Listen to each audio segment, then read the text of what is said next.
Hi hello welcome to 99 TV. Cafe Niloufer supreme tea powder సమర్పించు mega at 70 70 రోజులు 70 సంగతులు. ఈరోజు మన ప్రత్యేక కార్యక్రమంలో గెస్ట్గా వచ్చేసారు అరుణ్ సవానా. ఈయన గురించి ప్రత్యేకంగా చెప్పాల్సిన అవసరం లేదు, బట్ చెప్పేస్తాను.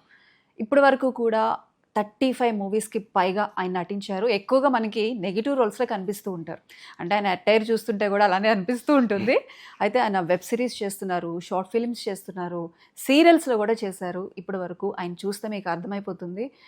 ఆయనే అరుణ్ సవానా గారు. ఈరోజు చిరంజీవి గారి గురించి, ఆయనపై ఉన్న అభిమానం గురించి మనతో మాట్లాడడానికి స్టూడియోకి వచ్చేసారు. మాట్లాడదాం అరుణ్ గారితో. హాయ్ అండి. హలో. నమస్తే. నమస్తే, ఎలా ఉన్నారు? బాగున్నానండి. యా, మెగా ఎట్ 70 యా ఈరోజు ఇంటర్వ్యూకి వచ్చేసారు. ముందుగా ఇది విన్నప్పుడు మీకు ఏమనిపించింది ఈ ప్రోగ్రామ్ గురించి? అంటే ముందుగా ఏదైనా చెప్పే ముందు నేను భగవద్గీత చదివానండి. సో అందులో ఒక శ్లోకం నుంచి మొదలెడతాను. ఎందుకు చెప్తున్నాను అనేది తర్వాత అర్థమవుతుంది. శ్లోకం ఏంటంటే, యద్యదా చరతి శ్రేష్ఠ తత్తదేవేతరో జన సయత్ ప్రమాణం కురితే లోకస్తదను వర్తతే. దీని తాత్పర్యం ఏంటంటే, శ్రేష్ఠుడైన పురుషుని ప్రవర్తననే ఇతరులు అనుసరింతురు, అతడు ప్రతిష్ఠించిన ప్రమాణములే లోకులందరూ పాటించెదరు. సో ఈ శ్లోకం చదివినప్పుడు నాకు గుర్తొచ్చిన మొట్టమొదటి వ్యక్తి అన్నయ్య. ఆయన ఒక శ్రేష్ఠుడిగా మొదలై ఆయన ఏదైతే ప్రవర్తనని మనందరికీ చూపించారో, ఏ పదంలో అయితే ఆయన వెళ్ళారో ఆ పదాన్ని అనుసరిస్తున్న అలాంటి ఎంతోమంది అభిమానులు ఈ ఇండస్ట్రీకి వచ్చాం. ఇండస్ట్రీలో మా పనిని మేము చేసుకుంటున్నాం. సో ఈ యొక్క శ్లోకం చదివినప్పుడల్లా నాకు గుర్తొచ్చే ఏకైక వ్యక్తి మా అన్నయ్య చిరంజీవి గారు. సో ఆయన ఈ 70 రోజులు 70 సంగతులు, ఆయన గురించి ఏమని చెప్పాలండి. నాలాంటి కోట్ల మంది అభిమానుల్లో ఆయన గురించి మాట్లాడుతూనే ఉంటాను. ఆయన గురించి మాట్లాడుతూ ఉంటే అదొక సముద్రం, ఒక హిమాలయ శిఖరం లాంటిది. సో ఎంత చెప్పినా తక్కువే. చాలా ఆనందంగా అనిపించింది ఇలాంటి ఒక ప్రోగ్రాం చేస్తున్నందుకు. ఎందుకంటే అన్నయ్య ప్రతి ఒక్క తెలుగువారికి ఇంట్లో ఒక చంటబ్బాయి.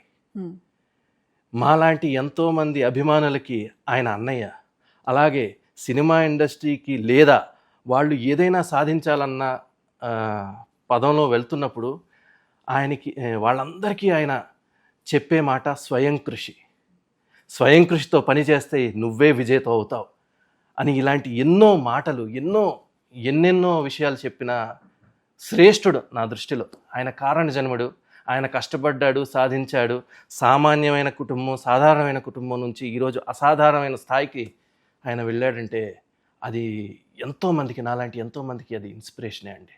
మీరు ఒక శ్లోకంతో స్టార్ట్ చేశారు మెగాస్టార్ గురించి చెప్పడానికి. నిజంగా అది మీరు అర్థం చెప్పినప్పుడు నిజంగా ఆయన గురించే చెప్పారా ఆ శ్లోకం అని అనిపిస్తోంది. నిజంగా నాకు అదే అనిపించిందండి. అంటే నా వరకు ఎలా అంటే, అమ్మా నాన్న, గురువు, దైవం మాత్రం ఆయనే. ఎందుకంటే శ్రీకృష్ణుల వారు అర్జునుడికి భగవద్గీత బోధించినప్పుడు ఆయన ఎలా ఫీల్ అయ్యారో, అన్నయ్య ప్రతి ఇంటర్వ్యూ కానీ, ప్రతి స్పీచ్ కానీ, ఆయన సినిమాలే కాదు, సినిమా ఇతరంగా ఆయన చేసే సేవలు కానీ, ఇవన్నీ కూడా మా మనసుల్లో చొచ్చుకుపోయాయండి. అంటే మేము ఒక్క నటులుగానే మేము ఉండాలనుకోవట్లేదు. రేపు పొద్దున ఎదిగిన తర్వాత ఆయనలాగా సమాజం ఆయనకి ఎంత ఇచ్చిందో అంతకంత ఆయన తిరిగిస్తున్నారు. సో అలా మేము ఇన్స్పైర్ అవుతున్నాం. అంతకు మించే ఇస్తున్నారు. సో అవన్నీ చూస్తున్నప్పుడు మాకు కూడా భగవంతుడు అలాంటి ఒక అవకాశం ఇస్తే మేము కూడా అన్నయ్య వేసిన బాటలోనే మేము వెళ్ళాలనుకుంటున్నాం. ఎందుకంటే ఆయన ఒక చరణ్ గారికో, పవన్ కళ్యాణ్ గారికో, వీళ్ళందరికీ కాదండి బాట వేసింది, మా అందరికీ బాట వేశారు. అరుణ్ సవానా, మేము స్క్రీన్ మీద చూసాం మిమ్మల్ని. మీ సినిమాల క్యారెక్టర్స్ ఏంటి మేము చూస్తూ ఉన్నాము. కానీ ఈరోజు ఇక్కడికి వచ్చింది ఒక క్యారెక్టర్ ఆర్టిస్ట్గా వచ్చారా, లేదంటే చిరంజీవి గారి అభిమానిగా? ముందుగా అయితే అభిమానిగానే. నేను ఎప్పుడూ చిరంజీవి గారి అభిమానిగానే ఇండస్ట్రీకి వచ్చాను. చిరంజీవి గారి అభిమానంతోనే ఇండస్ట్రీలో నటుడిగా ఎదగాలనుకుంటున్నాను. నా నటనతో ఏ రోజుకైనా మెప్పించి అన్నయ్య దగ్గర ఒక్క ఫోటో, ఆయన్ని కలిసే ఒక్క క్షణం, అంటే ఆయనతో చేశాను కానీ నేను ఎప్పుడు ఆయన్ని ఫోటోలు అడగడం ఇలాంటివి తీసుకోలేదండి. ఎందుకంటే నా నమ్మకం ఏంటంటే, ఏదో ఒక రోజు నా నటన చూసి అన్నయ్య పిలుస్తారు. ఆ నమ్మకం నాకుంది. ఓకే. అంటే మీరు కెరీర్ స్టార్ట్ చేశారు, ఇప్పటికి 35+ మూవీస్ చేశారు, అవును. ఆల్మోస్ట్ బాలకృష్ణ గారితో చేశారు, ఆది పినిశెట్టి, ధనుష్, ఇలా మంచి మూవీస్ చేశారు, మంచి క్యారెక్టర్స్ పడ్డాయి అవును మీకు. అవును అవును అంటే ఇంతకు ముందు ఆ ఇండస్ట్రీలోకి రాకముందు అసలు మీరు మెగాస్టార్ అంటే ఎప్పుడు విన్నారు ఆ పేరుని? నాకు ఊహ తెలిసిన తర్వాత నేను చూసిన మొట్టమొదటి సినిమా స్టేట్ రౌడీ అండి. మ్మ్. సో స్టేట్ రౌడీ చూసిన అంటే నేను పెరిగిందంతా నార్త్ ఇండియా, బీహార్లో పెరిగానండి. ఓకే. సో నాకు సమ్మర్ హాలిడేస్ ఎప్పుడు వచ్చినా సరే మా అమ్మమ్మ వాళ్ళ ఇంటికి, నాన్నమ్మ వాళ్ళ ఇంటికి, శ్రీకాకుళం జిల్లా, సో అక్కడికి వచ్చేవాడిని. సో అన్నయ్య సినిమాలు మాత్రమే చూడాలని, సో ఎగ్జామ్స్ అయిపోయిన తర్వాత ఏదైతే హోంవర్క్ ఇస్తారో అది 2-3 రోజుల్లో ఫినిష్ చేసేసుకొని అక్కడే అమ్మమ్మ ఇంటికి, నాన్నమ్మ ఇంటికి వచ్చిన తర్వాత ఇంకే పని పెట్టుకోకూడదు. నా పనల్లా చిరంజీవి గారు అన్నయ్య సినిమాలు చూడాలి, Movies చూడడం. అన్నయ్యని చూడాలి, అన్నయ్య డాన్స్ చూడాలి, అన్నయ్య ఫైట్ చూడాలి, అన్నయ్యని చూసి మనసు పులకరించాలి అన్న భావంతో వచ్చేసేవాడిని. ఆ పని మీదే ఉండేవాడిని. సో స్టేట్ రౌడీ దగ్గర నుంచి నాకు అభిమానం మొదలైందండి. ఇంకా ఆ తర్వాత నేను బీహార్లో ఉండటం వల్ల ఎక్కువ కాలం నా స్కూలింగ్ అంతా, సో ప్రతి సినిమా చూడలేకపోయేవాడిని. సమ్మర్ హాలిడేస్కి వచ్చేటప్పుడు అప్పట్లో 2nd, 3rd రిలీజులు ఉండేవి, పాత సినిమాలు కూడా. సో అలాగే నేను పాత సినిమాలు, కొత్త సినిమాలు అన్నీ చూసేవాడిని. అండ్ దానికోసమే వచ్చేవాడిని అనమాట. సో అక్కడ మొదలైందండి. అక్కడ అంటే నేను అన్నయ్యని చూసి నేను డాన్సులు వేసేవాడిని. ఇంట్లో మంచం పై నుంచి దూకడం, లేదా మేడ పై నుంచి దూకడం, ఇలాంటి ఫైట్లు, స్టంట్స్.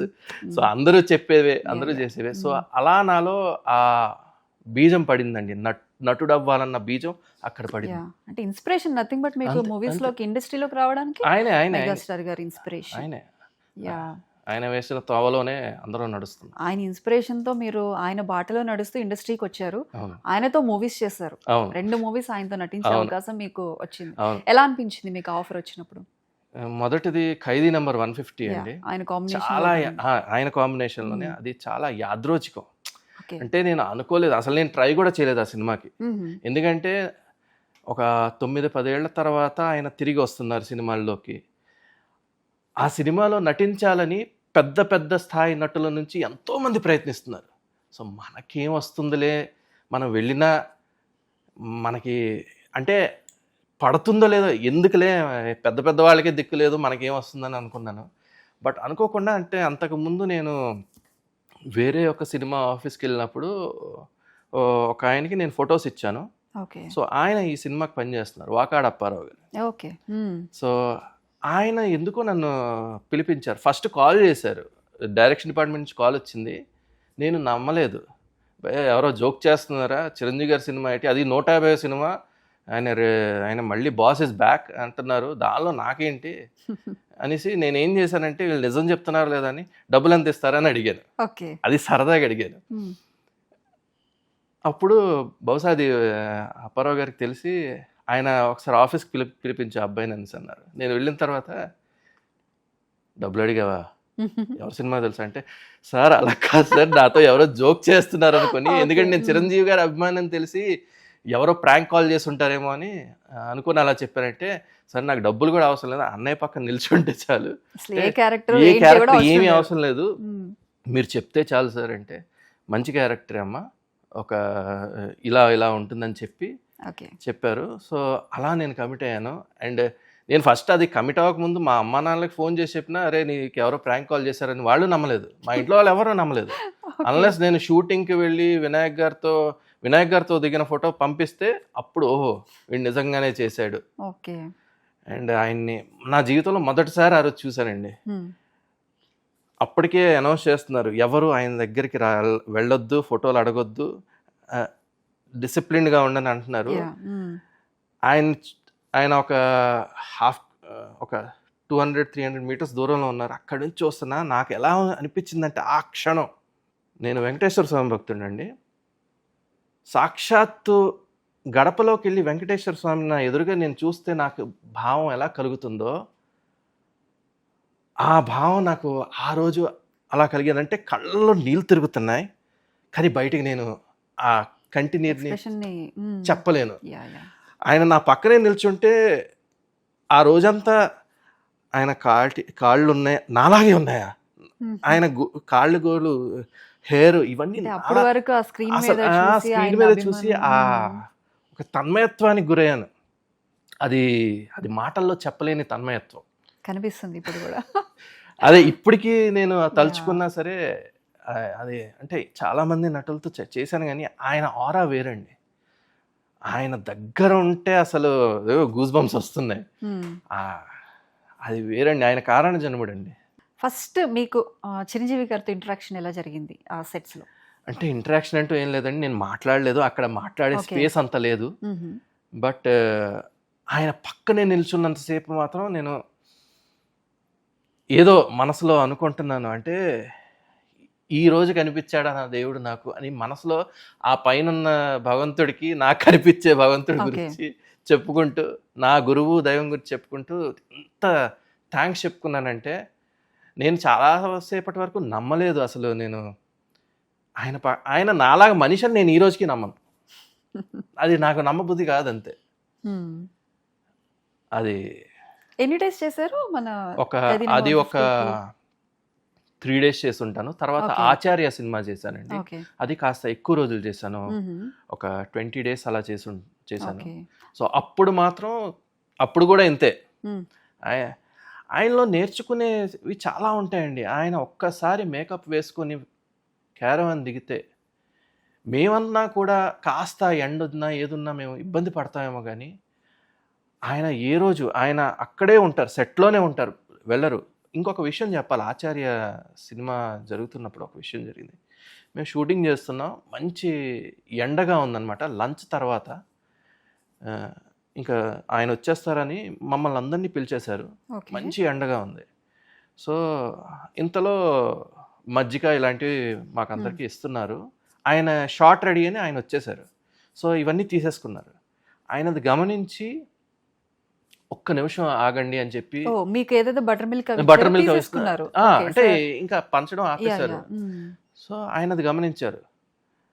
ఒక 10 నిమిషాలు షూటింగ్ ఆపారు. ఆయన ఆపి, అమ్మ మీరందరూ తాగండి బటర్ మిల్క్, మీ ఎంత కావాలో అంత తాగండి అని చెప్పి ఆ 10 నిమిషాలు సెట్లో అక్కడే కెమెరా ముందు అలా నిల్చొని ఉన్నారు. మాకే అనిపించింది, అన్నయ్యను మేము వెయిట్ చేస్తున్నావా అంటే లేదు. అందరూ తాగిన తర్వాత ఇంకా కావాలా అని అడిగారు. అడిగితే లేదండి చాలంటే అప్పుడు షార్ట్కి రెడీ అన్నారు. అంటే ఇలాంటి చిన్నవండి. అంటే ఇలాంటివి ఎన్నో చెప్పుకుంటూ పోతే చాలామంది ఆయన గురించి ఎన్నో చెప్తారు. సో ఇలాంటి చిన్న విషయాలే ఆయన్ని బహుశా ఈరోజు ఈ స్థాయిలో నిలబెట్టాయి. అంటే అసలు ఆయనతో ఆఫర్ వచ్చిందంటేనే ఫస్ట్ ఆఫ్ ఆల్ మీరు నమ్మలేదు. ఈవెన్ ఇంట్లో వాళ్ళు కూడా నమ్మలేదు. అంటే షూటింగ్ అయిపోయింది, 3 days చేశాను అంటున్నారు. అయిపోయిన తర్వాత మీకు అదొక నిజంగా ఒక ప్రౌడ్ మూమెంట్ బయట మీ ఫ్రెండ్స్ కి చెప్పుకోవడానికి. సీరియస్లీ ఆ సినిమా చూసి ఎంతో మంది నాకు కాల్ చేశారు, నా ఫ్రెండ్స్. మొత్తానికి నువ్వు అనుకున్న నీ ఇన్స్పిరేషన్ తో చేసావంటే ఇంకా చాలా ఉందిరా, ఆయన దగ్గరికి వెళ్ళాలి, ఆ రోజు కోసం వెయిటింగ్. బట్ అది మాత్రం, ఆ మూమెంట్ మాత్రం నాకు నిజంగా మర్చిపోలేను. అంటే మీరు చేసిన ప్రతి మూవీలో కూడా మీ క్యారెక్టర్ పండింది, మీకు ఆ ఎలివేషన్ ఇచ్చారు. ఐ మీన్ అన్ని ఎక్కువగా నెగిటివ్ రోల్స్ చేశారు. అవును, అన్నిట్లో ఎక్కువగా నెగిటివ్ రోల్స్ ఎంచుకోవడానికంటే మీకు అలా వస్తున్నాయా, మీరు ప్రిఫర్ చేస్తున్నారా? అంటే రావడం కూడా అలాగే వస్తున్నాయి. అంటే బికాజ్ హైట్ అండ్ పర్సనాలిటీ చూసి నెగిటివ్. అండ్ నేను మోస్ట్లీ నేను నటుడుగా నన్ను ఎస్టాబ్లిష్ చేసుకుందాం అనుకున్నాను. బికాస్ బ్యాక్గ్రౌండ్ లేకుండా, ఫ్రాంక్గా మాట్లాడుకుంటే బ్యాక్గ్రౌండ్ లేదండి.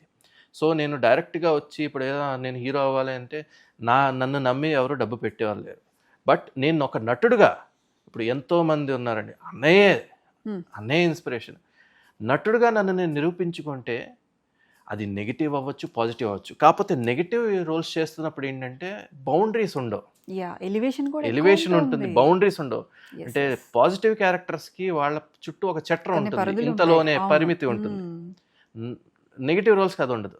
బట్ నేను చేసిన పాజిటివ్ రోల్స్ కూడా ఉన్నాయి. బట్ ఎక్కువగా నెగిటివ్ ఎందుకంటే because of my look and personality నాకు నెగిటివ్స్ ఎక్కువ వస్తుంది. అంటే లుక్ అండ్ పర్సనాలిటీ అంటే ఒకటి గుర్తొచ్చింది. అంటే ఇప్పుడు మీరు వస్తున్నప్పుడు మేము చూసాము, అంటే సైడ్ నుంచి చూడడం కానీ, బ్యాక్ నుంచి కట్అవుట్ కానీ, హైట్ కానీ ప్రభాస్ లాగా అనిపిస్తున్నారు. సైడ్ నుంచి ఆ లుక్స్ కానీ చెప్పారా? చెప్పే ఉంటారు నాకు తెలిసి, చాలా మంది అంటూ ఉంటారు. డెఫినెట్గా అంటూ ఉంటారు. బట్ నేను మోస్ట్లీ ఏంటంటే నేను ఒక నటుడుగా స్థిరపడాలనుకుంటున్నాను. అంటే ఒక మంచి నటుడు ఇతన్ని పెట్టుకుంటే ఈయనకు ఒక పాత్ర ఇస్తే లేదా ఇతన్ని ఒక కథని నడిపించాలి అంటే ఇలాంటి నటుడు కావాలి.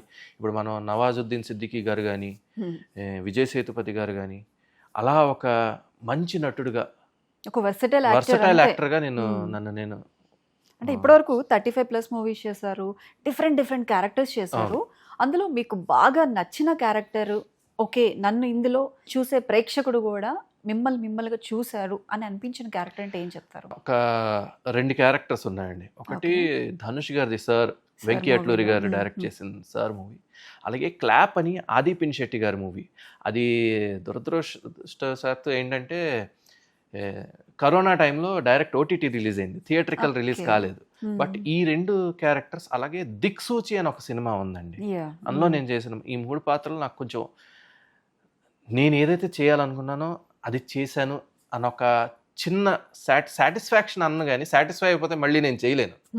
బట్ ఎస్ నేను చేయగలను అన్న ఒక నమ్మకాన్ని, ఒక భరోసాని ఇచ్చాయండి. అంటే ఇప్పుడు కెరీర్ స్టార్ట్ అయింది, అసలు ఈ కెరియర్కి అంటే ఆయన ఇన్స్పిరేషన్తో మీరు ఇండస్ట్రీకి వచ్చేసారు. ఆ ఎంట్రీ అనేది ఎలా జరిగింది మీకు? ఆ ఎంట్రీ అంటే అండి, నేను యాక్చువల్గా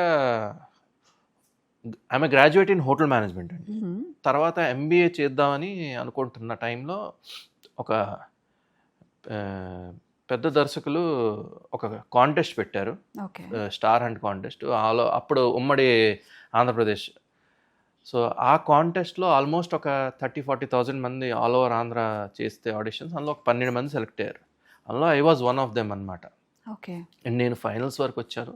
సో అలా నా జర్నీ స్టార్ట్ అయ్యి అక్కడి నుంచి నేను ముందు, బికాస్ సర్వైవ్ అవ్వాలి ప్లస్ వర్క్, ప్రతి కెమెరా ముందు నిల్చోవడం కూడా నాకు తెలియదు ఫస్ట్లో.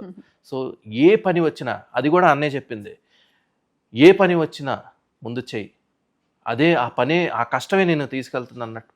నేను స్టార్టింగ్లో సీరియల్స్ చేశానండి, serials, short films, independent films, ఇలా చేస్తూ ఈరోజు సినిమాల వరకు వచ్చాను అనమాట. మీరు ఏదైతే చెప్పారో స్టార్టింగ్ మెగాస్టార్ మీకు ఎప్పుడైతే మీకు మైండ్లోకి వచ్చారు, ఆయన ఓకే నేను కూడా మెగాస్టార్ లాగా డ్యాన్స్ చేయాలి, స్టంట్స్ చేయాలి, ఆయన్ని చూస్తూ మీరు పెరుగుతూ ఇండస్ట్రీలోకి వచ్చారు.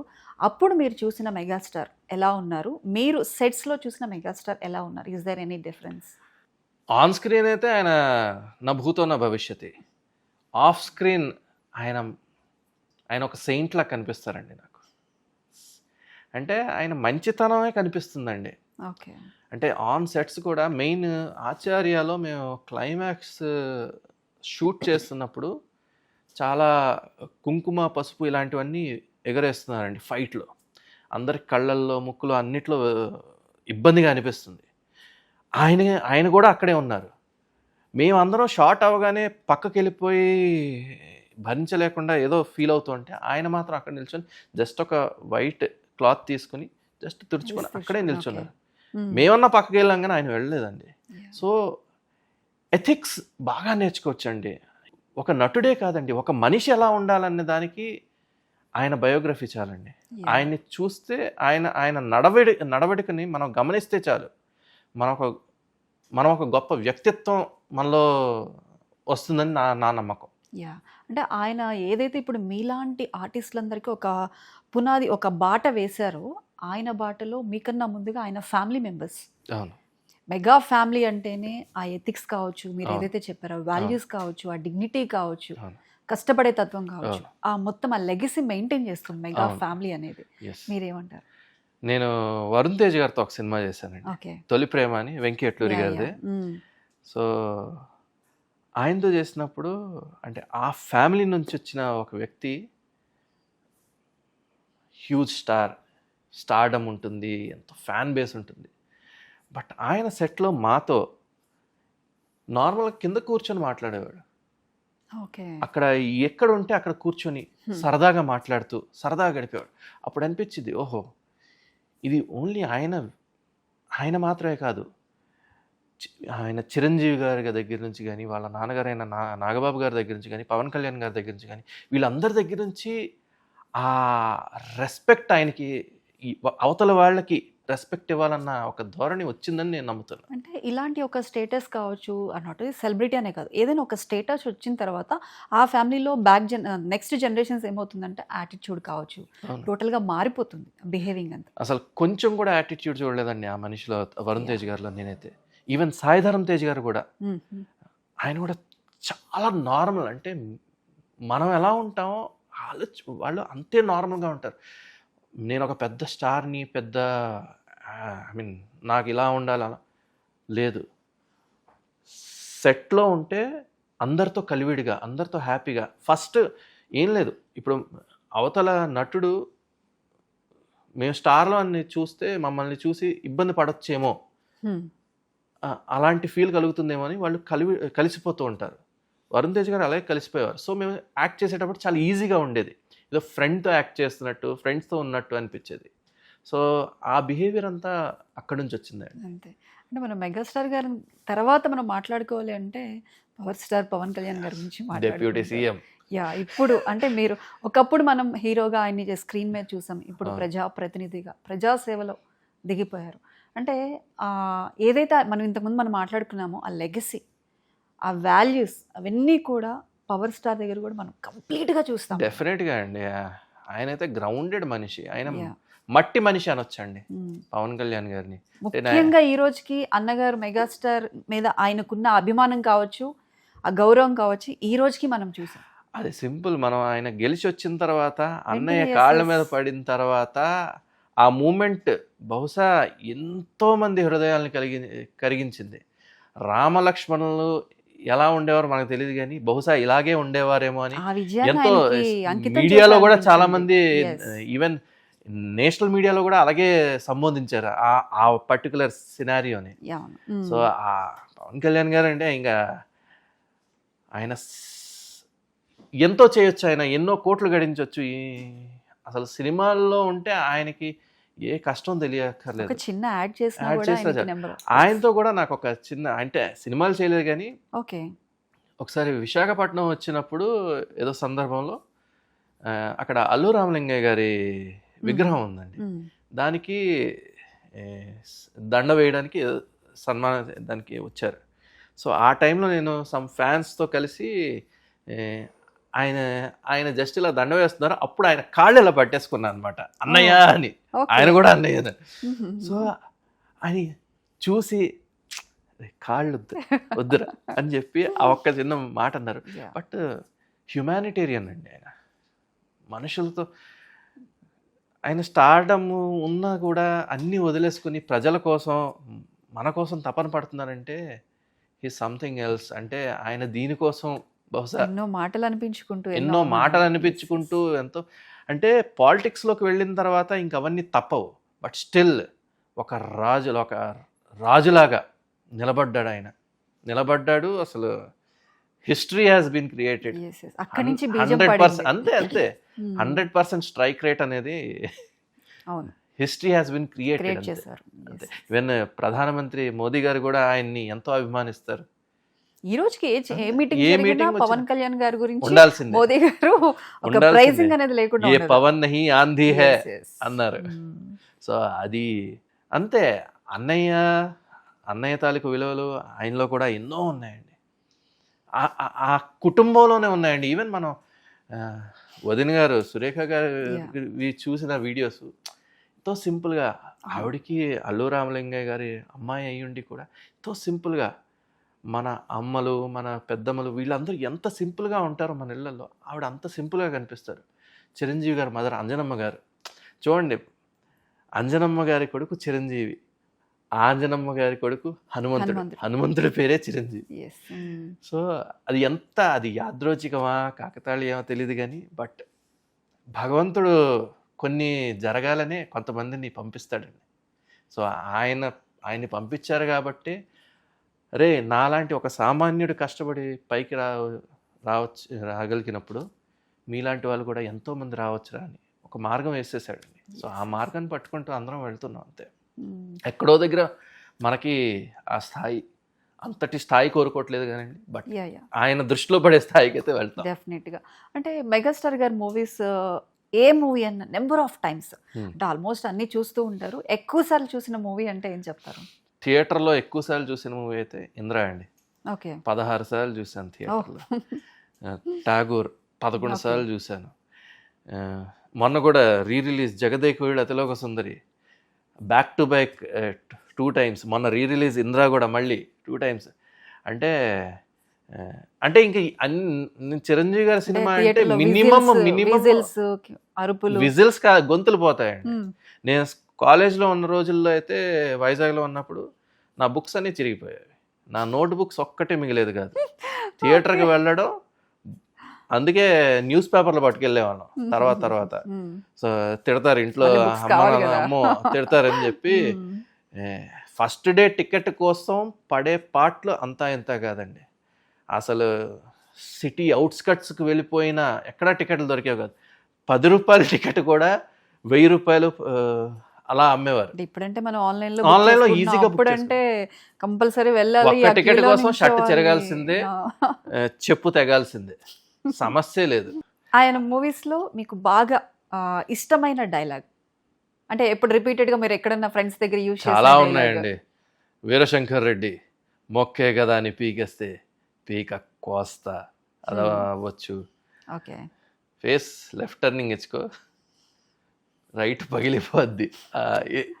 ఇలా డైలాగ్స్ చెప్పుకుంటూ పోతే ఇంకా అన్నయ్యవి డాన్స్ మూమెంట్స్ కానీ అంటే ఆయన రాకముందు వరకు ఒకలాగా ఇండస్ట్రీ ఉండింది.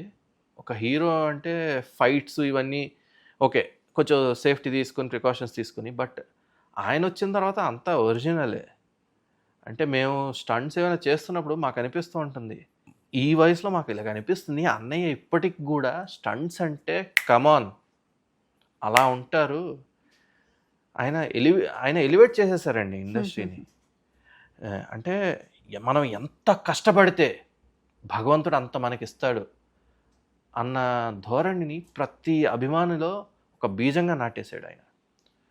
సో అది చూస్తూనే మేము నాకు షూటింగ్లో వాటిలో ఏదైనా చిన్న అవమానం జరిగినా ఏం జరిగినా ఇదేంట్రా అన్నయ్య ఎన్నో పడి ఉంటాడు, ఆయనతో పోలిస్తే మనం ఎంత సెల్ఫ్ మోటివేషన్ సీరియస్గా అది అనుకుంటూనే ఉంటామండి. బికాస్ అన్ని చోట్ల అన్ని రకాల ఒక్కో దగ్గర ఒక్కోలా ట్రీట్ చేస్తారు. కొన్ని చోట్ల బాగుంటుంది, కొన్ని చోట్ల అంతగా ఉండకపోవచ్చు. బట్ స్టిల్ అది మేము డ్రైవ్ అవుతున్నామంటే ఆయన తలుచుకుంటే చాలు. అంటే ఆయనలో ఉన్న ఇన్ని క్వాలిటీస్ని, ఆ క్వాలిటీసే ఈరోజు ఆయన్ని అక్కడ కూర్చోబెట్టింది. అంటే ఆ క్వాలిటీస్లో ఈ జనరేషన్ ఆర్టిస్టులు కావచ్చు, మీలాంటి వాళ్ళు కావచ్చు, అప్కమింగ్ వాళ్ళు కావచ్చు, ఏం నేర్చుకోవచ్చు అంటారు? ముఖ్యంగా మీరేం నేర్చుకున్నారు? కష్టం, ఏది వచ్చినా దూసుకుంటూ వెళ్ళడమే, చేసుకుంటూ వెళ్ళడమే. కష్టం, ఓర్పు ఉండాలి. మనం ఏదైనా ఒక పని చేస్తున్నామంటే ఒకసారి చేస్తే అవ్వట్లేదు, 2 సార్లు చేస్తాం, 10 సార్లు చేయి, 100 సార్లు చేయి, అది నువ్వు పూర్తిగా దాన్ని సాధించే వరకు చేస్తూ ఉండు. ఈ 2 అలాగే. ఒక మనిషిగా పుట్టావు కాబట్టి మరో మనిషికి కుదిరితే ఏదైనా సాయం చేయి. ఈ 3 క్వాలిటీస్. నాకు యాక్చువల్గా ఇంజెక్షన్ అంటే చాలా భయం ఉండేదండి. కానీ నా జీవితంలో మొదటిసారి బ్లడ్ డొనేషన్ చేసేటప్పుడు ఆయన ఎప్పుడైతే పిలుపునిచ్చాడో రక్తదానం చేయండి అని, ఆ రోజు ఆ భయం పోయిందండి. నేను వెళ్ళి నా మొదటిసారి నేను చేసిన రక్తదానం చిరంజీవి గారి బ్లడ్ బ్యాంక్. ఓకే. సో ఈ 3 నేను ఆయన దగ్గర నుంచి నేర్చుకున్నానండి. ఎంత కష్టం వచ్చినా పర్లేదు, పట్టు వదలని విక్రమార్కుడిలాగా వెళ్తూనే ఉండాలి, ఓర్పుతో ఉండాలి. ఆ ఓర్పు సహనం అనేది మనల్ని మనం అనుకున్న గోల్కి రీచ్ అయ్యేలా చేస్తుంది. అంటే మీరు సాయం అన్నారు చూసారా, ఆ సాయం గురించి ఎంత చెప్పుకున్నా తక్కువే. అది నేను ఆయన సాయం పొందిన వాడిని అండి కరోనా టైంలో. యాక్చువల్గా ఈ మాట వచ్చిన ప్రతి సెలబ్రిటీ కరోనా టైంలో ఖచ్చితంగా ఏదో ఒక సాయం మేము ఆయన దగ్గర నుంచి పొందామని ప్రతి ఒక్కరు చెప్పారు ఇప్పటి వరకు. అది ఎంతమంది ఇప్పుడు ఆయన మనకి తెలిసినవి తక్కువ అండి, తెలియకుండా ఆయన రోజు ఎన్నో చెక్కులు వెళ్తూ ఉంటాయండి ఆయన ఇంటి. తెలియాలని కూడా కోరుకోరు. ఇప్పుడు సోషల్ మీడియా, ఇప్పుడు ఇంటర్నెట్ వరల్డ్ ఇదంతా వచ్చింది కాబట్టి మనకి ఇవన్నీ తెలుస్తున్నాయి. కానీ ఆయన ఎర్లీ డేస్ నుంచే ఆయన ఎంతో మందికి సహాయం చేశారు, ఎంతో మందికి. రీసెంట్గా పొన్నాంబలన్ గారికి ఆయన ఆపరేషన్ అవన్నీ కానీ ఆయన చేశారు. బట్ ఆయన మనకి తెలియకుండా ఎంతో ఎంతో ఎంతో లక్షల్లో కోట్లల్లో ఆయన వల్ల సహాయం పొందిన వాడు ఉన్నారు. సో అది మనం ఒక రూపాయి 10 రూపాయలు దానం చేయడానికి ఎంతో ఆలోచిస్తాం, కానీ ఆయన నాకు భగవంతుడు ఇది ఇచ్చాడు, సమాజం ఇది ఇచ్చింది, సో నేను తిరిగి ఇవ్వాలి, నా బాధ్యత అది. ఆయన ఏదో సేవ కోసం కాదు, ఆయన బాధ్యతగా ఫీల్ అవుతాడు, నా బాధ్యత ఇది అని ఫీల్ అయ్యి చేస్తారు చూడండి. ఆ ఒక్క విషయం చాలండి ఆయన చిరస్థాయిగా, ఆయన 100 ఏళ్ళు నిండు ఆరోగ్యంతో ఉండాలని మనస్ఫూర్తిగా అయితే భగవంతుడిని నేను రోజు కోరుకుంటానండి. చివరిగా చెప్పండి, మెగా ఎట్ 70కి వచ్చేసారు, చిరంజీవి గారి గురించి ఎన్ని విషయాలు మాట్లాడారు, చాలా హార్ట్ఫుల్గా మాట్లాడారు. బర్త్డే సందర్భంగా ఆయనకి ఏం చెప్పాలనుకుంటున్నారు, ముఖ్యంగా మన 99 టీవీ తరపు నుంచి? ఆయన 70 ఏంటండి, మేము 70 లాగా కనిపిస్తాం, కానీ ఆయన 70 జస్ట్ నంబర్ అండి. ఆయన ఇప్పుడు చేస్తున్న సినిమాలు కానీ, ఆయన డాన్సులు కానీ, ఆయన ఫైట్లు కానీ, ఆయన చూస్తే ఈ స్టిల్ ఇన్ 20s 30s అండి, అంతే. ఈజ్ నంబర్లు జస్ట్ ఆయన కెరియర్ పరంగా పెరుగుతున్నాయి కానీ, but he still in to those days. ఆయన 99 టీవీ నాకు ఈ అవకాశం ఇచ్చినందుకు ముందుగా మీకు కృతజ్ఞతలు తెలుపుకుంటూ, ఒకటే అండి, అన్నయ్య మీరు ఇలాగే మా జనరేషన్నే కాదు రానున్న ఎన్నో జనరేషన్స్ని మీరు ఇన్స్పైర్ చేయాలి. ఇన్స్పైర్ చేస్తూ మీరు సాధించిన ఎన్నో విజయాలు మాకు స్ఫూర్తినివ్వాలి. ఆ స్ఫూర్తితో మేము కూడా ఏదైనా, ఈ ప్రపంచంలో అసాధ్యమైంది ఏదీ లేదు, అన్నీ సుసాధ్యమే అని మీరు ఎలాగైతే నమ్మి మాకు ఇచ్చారో, అలాగే రానున్న ఎన్నో తరాలు కూడా అలాగే అనుకోవాలని మనస్ఫూర్తిగా కోరుకుంటూ, అన్నయ్య మీకు పుట్టినరోజు శుభాకాంక్షలు. ఏదో ఒకరోజు మీ దగ్గరకు వచ్చి మీకు పుట్టినరోజు శుభాకాంక్షలు తెలుపుకోవాలన్న కోరిక ఉంది. ఒక నటుడిగా నన్ను నేను నిరూపించుకున్న తర్వాత తప్పకుండా మీ పిలుపు కోసం ఎదురు చూస్తూ ఉంటాను. డెఫినెట్గా జరుగుతుందండి. ఇప్పుడు నిజంగా చిరంజీవి గారు మిమ్మల్ని పిలిచారు, మీ క్యారెక్టర్ని మెచ్చుకొని మీతో ఫోటో దిగారు. ఫస్ట్ పిలిచారు అన్నదానికి నేను పడిపోతానండి. ఆ ఫోటో ఏం చేస్తారు? డెఫినెట్గా అది హాల్లో మెయిన్ ఎంట్రన్స్ లో అంటే అది నాకు దేవుడితో సమానం కాబట్టి అది అలాగే నేను పూజిస్తానండి ఆ ఫోటోని. దాన్ని నేను ఇంకా, అది నాకు ఊపిరి ఉన్నంత వరకు అది ఒక చిరస్థాయిగా నిలిచిపోతుంది నా హృదయంలో. ఆ రోజు కోసం ఒక్కసారి ఆయన ఆశీర్వాదం తీసుకోవాలన్న ఒక్క కోరిక కోసం ఉన్నానండి. డెఫినెట్గా మీ విష్ ఆశీర్లేసిపోతుంది తీరుతుందని మనస్ఫూర్తిగా కోరుకుంటున్నామండి. ఇలాగే ఇంకా మంచి క్యారెక్టర్స్తో మమ్మల్ని అలరించాలని మనస్ఫూర్తిగా 99 టీవీ తరపు నుంచి కోరుకుంటున్నాం. Thank you Arun. Thank you. ఈ అవకాశం ఇచ్చినందుకు ముందుగా థ్యాంక్ యూ. అన్నయ్య గురించి మాట్లాడేలా చేసినందుకు మీ అందరికీ thank you. 99 TV thank you. చూసారు కదండి, అరుణ్ చిరంజీవి గారి గురించి ఎంత లోతుగా చెప్పారని అనుకోవచ్చు. మనం ఇప్పటివరకు కూడా ఎంతో మందితో మాట్లాడాం, ప్రతి ఒక్కరు కూడా అలానే మాట్లాడారు.